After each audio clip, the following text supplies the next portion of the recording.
Selamat berjumpa kembali dalam layanan audio Sahabat Seperjalanan. Hari ini adalah hari Selasa 11 Februari 2025.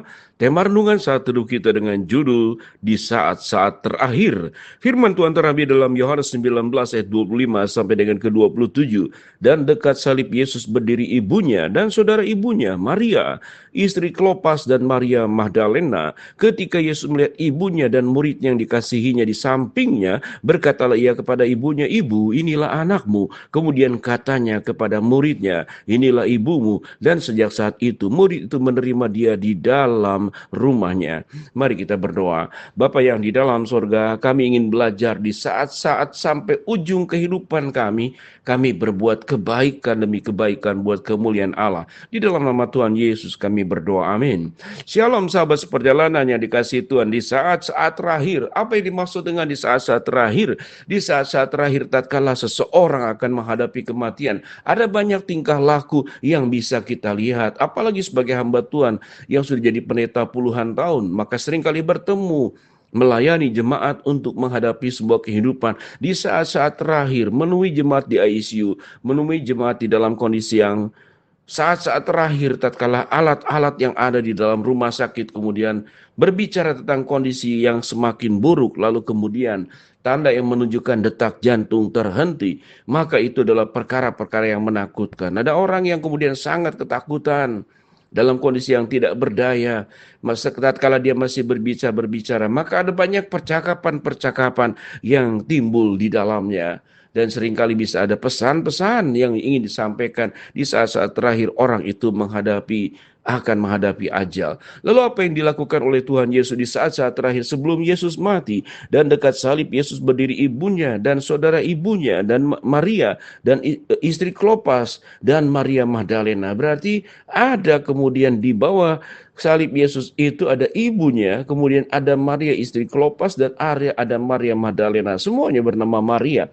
Maria ibu Yesus, Maria istri Klopas dan Maria Magdalena dan seorang murid yang dikasihinya yang dinilai itu sebagai Yohanes, sebagai murid yang dikasihinya. Apa di saat-saat terakhir yang Yesus ucapkan?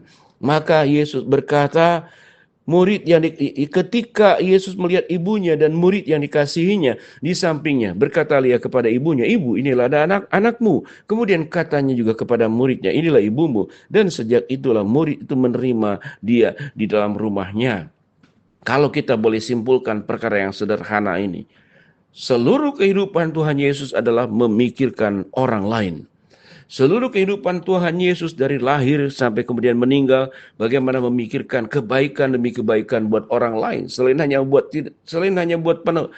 penebusan yang Tuhan Yesus lakukan dengan karya keselamatannya sampai mati di atas kayu salib.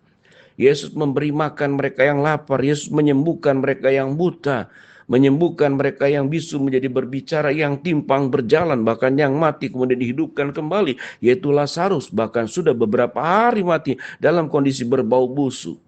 Yesus tidak pernah ada di dalam dirinya sebuah kebencian.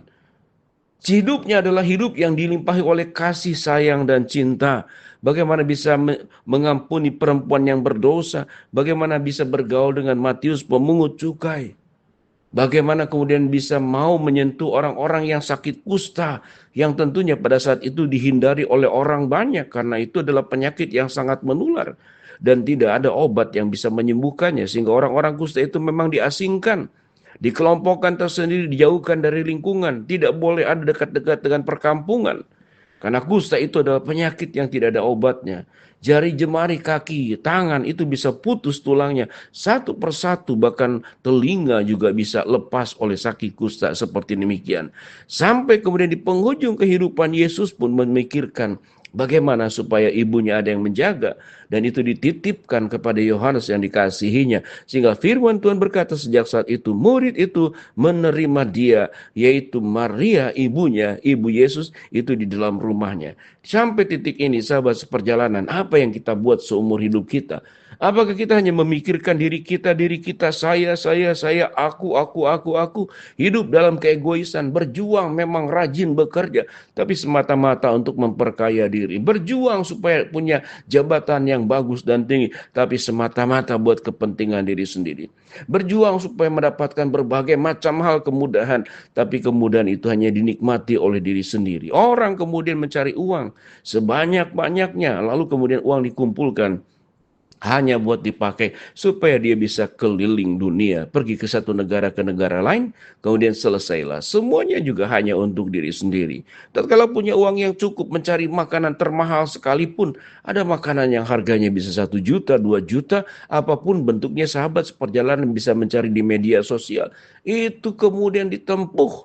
Sementara ada orang pergi ke warung Tegal, pergi ke rumah makan sederhana, lalu berkata, "Bu, saya punya uang 5.000. Bolehkah saya membeli nasi dan sayur? Terserah ibu yang diberikan apapun saya menerimanya." Pernahkah kita berpikir seperti demikian?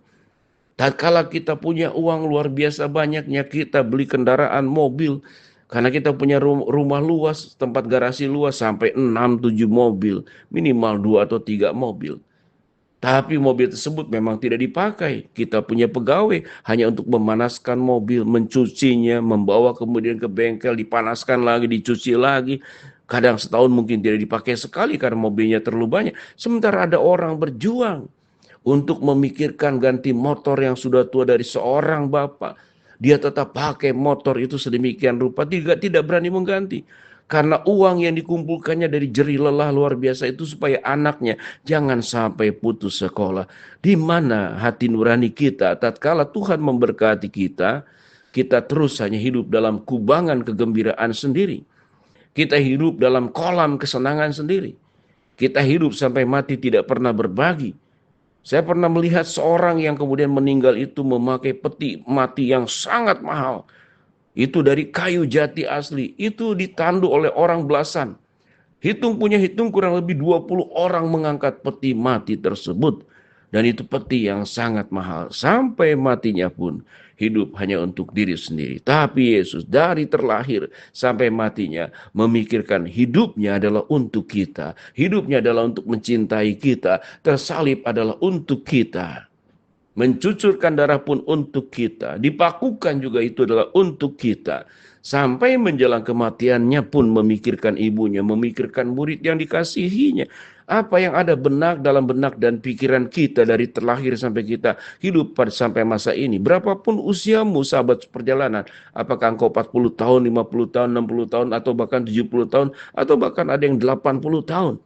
Apa yang engkau buat seumur hidupmu? Apakah engkau hanya memikirkan buat dirimu sendiri? Ingatlah, di saat-saat terakhir, tatkala waktu sudah berjalan sedemikian lama, dan waktu itu pada akhirnya akan selesai kita lewati. Mungkin 1 hari lagi, mungkin 1 bulan lagi, atau mungkin 1 jam lagi.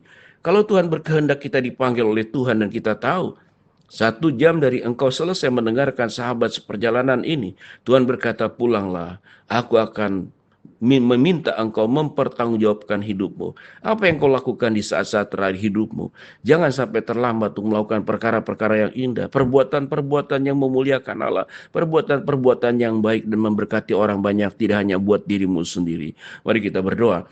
Bapa dalam surga, terima kasih buat kebenaran firman Tuhan yang sudah kami pelajari. Hamba berdoa buat sahabat seperjalanan yang sakit, Tuhan jamah sembuhkan. Yang sedang menghadapi masalah, Tuhan bukakan jalan. Yang sedang berdoa mengharapkan sesuatu, Tuhan kabulkan dengan cara dan waktu Tuhan yang terbaik. Di dalam nama Tuhan Yesus kami berdoa. Amin. Shalom, Tuhan memberkati kita semua.